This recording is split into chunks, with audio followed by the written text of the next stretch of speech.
Hey, what's up guys, this is Vimal here and welcome back to TRHD. So a few weeks ago, Asus has launched their brand new budget phone, the Zenfone Max Pro M2. It comes with some beefed up killer specs for the price, but how does it stack up with the competition? Well, we're gonna find that out today. So in this video, I'm gonna give my full review and experience with this phone. So let's get started.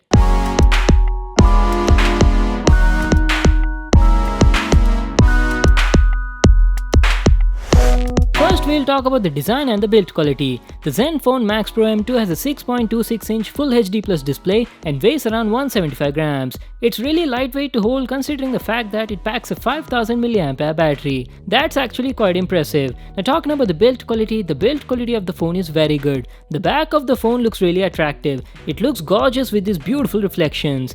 Now the back may look like a 3D glass, but no, it's not glass. It's a different kind of material that gives a premium feel to the phone. You've got the Asus logo here and a fingerprint scanner placed right above that. I've already set up the fingerprint scanner. Let me unlock the phone and show you how it performs. The fingerprint scanner was really fast and accurate. Asus has done a good job here. They've listened to our feedback and improved the speed of the fingerprint scanner compared to the previous gen. And yes, it does have face unlock, and face unlock was also working very well. The model I am using is the 4+64GB variant. I've already unboxed it 2 weeks ago. If you haven't watched that video, I'll just leave a link to that in the card above. Let me just quickly go through the specs. The Zenfone Max Pro M2 is powered by Snapdragon 660 octa-core CPU, Adreno 512 GPU, comes in 3 variants and supports dual SIM 4G and dual VoLTE. It's got a 6.26-inch Full HD Plus IPS display with a notch, and the display looks really nice. We'll talk about the display in a moment. First, let me tell you about the software and the overall phone's performance. The Max Pro M2 runs on stock Android with zero bloatware and feels pretty snappy while using it. I faced no sort of lags or stutters in day-to-day usage. The app opening and closing speeds are also good. Now let's open the settings app and check out the About Phone section. The Zenfone Max Pro M2 comes with Android 8.1 Oreo out of the box, and the security patch it's running is October 2018. As I've told you previously, this phone comes in 3 variants with 32 and 64 gigs of storage. The one I have is the 64GB model, so out of the box you get around 51 to 52GB of usable space. But since I've already installed some apps and games, we're left with 48.3GB of free space. So those are all the software details.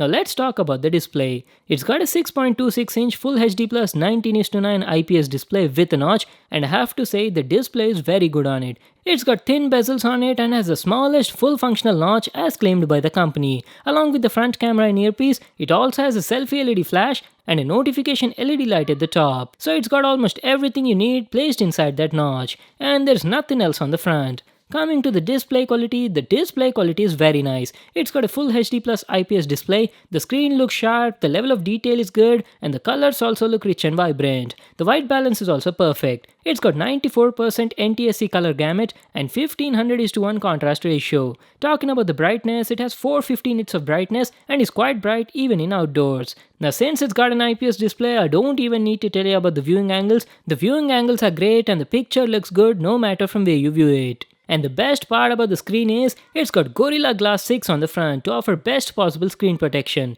Now Gorilla Glass 6 not only protects the phone from scratches, but is designed to even survive accidental drops from an average height of 1 meter. That is awesome. I was really surprised to see Asus offering these sort of features at this price point. Coming to the speaker quality, let me just play some music and show you how it sounds like.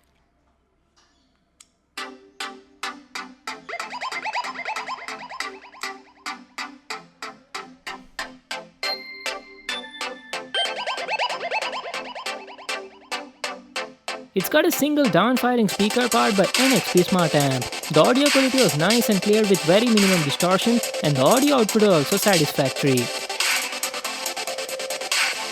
Now let's talk about benchmarks. I've installed some apps on it and ran benchmarks. On Geekbench 4, it got a single core score of 1469 and a multi-core score of 5507. It's a very good score for the price. The Max Pro M2 has a Snapdragon 660 CPU clocked at a slightly lower frequency of 1.95 GHz. It can easily handle most of the apps and even graphic-intensive games without any sweat.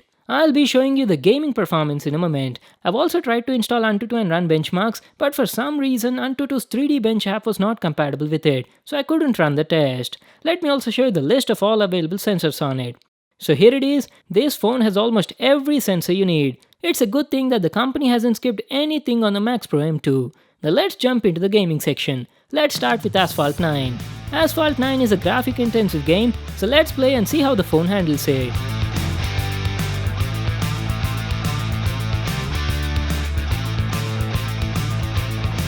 The Max Pro M2 handles the game really well. The gameplay experience was buttery smooth and I faced very minimum lags or stutters while gaming. This phone is awesome for gaming on a budget. Just check out this video clip.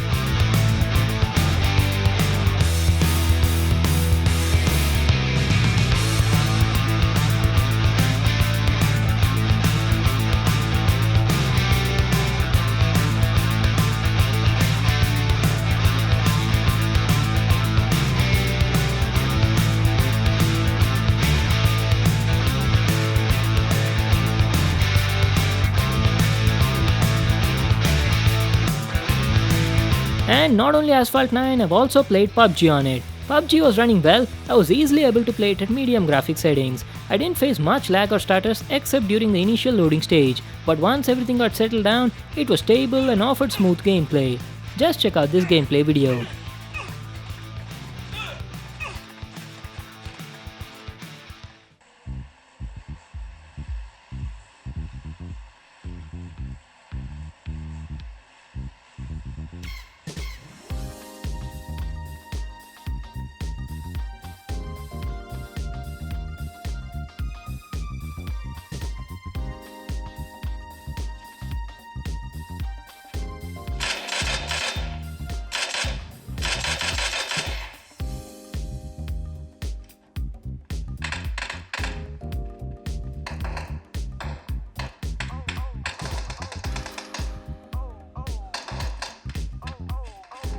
On the overall, I was really satisfied with the gaming experience for the price what you're paying, and I didn't face any heating issues also. Coming to the cameras, let me first open the camera app and show you the interface. It's got a simple and clean UI. At the bottom you've got gallery, filters, shutter button, camera toggle and modes. Going to the top, you've got auto and pro mode switch, flash settings, face beauty, portrait mode and settings. Now portrait mode is only available on the rear camera. Asus has promised that they'll be releasing an update soon to enable portrait mode even on the front camera. And as you can see, there's nothing much in the settings. And yes, it can shoot videos in 4K resolution at 30 frames per second. The Max Pro M2 only has EIS, there's no optical image stabilization. And the EIS also works only while recording videos up to 1080p. It doesn't work in 4K. Alright, now let me show you some sample photos that I shot on this phone. The Zenfone Max Pro M2 has a dual camera setup at the back. One is a primary 12MP f1.8 camera with Sony IMX486 sensor, and the other is a secondary 5MP camera. The camera on it was actually doing a good job. It shoots pictures in 12MP resolution, the sharpness was nice, the detail in the photos was good, and the colors were also rich and vibrant. The f1.8 aperture was definitely giving some good bokehs in the pictures, and since it had big 1.25 micrometer pixel size, the dynamic range was also decent. You've got good amount of detail in both shadow and highlight areas. Just have a look at these pictures.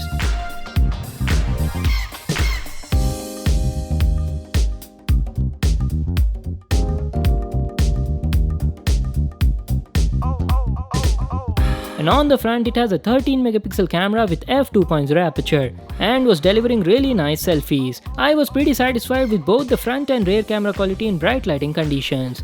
But coming to low light, the low light performance was average. Just check out these samples.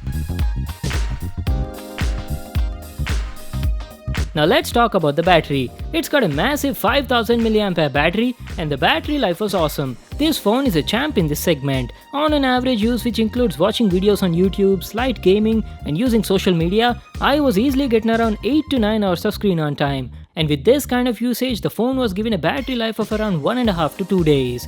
But the only thing is, it doesn't have any sort of fast charging. It comes bundled with a simple 5V 2A power adapter and was taking around 3 to 3 hours 15 minutes to fully charge the phone.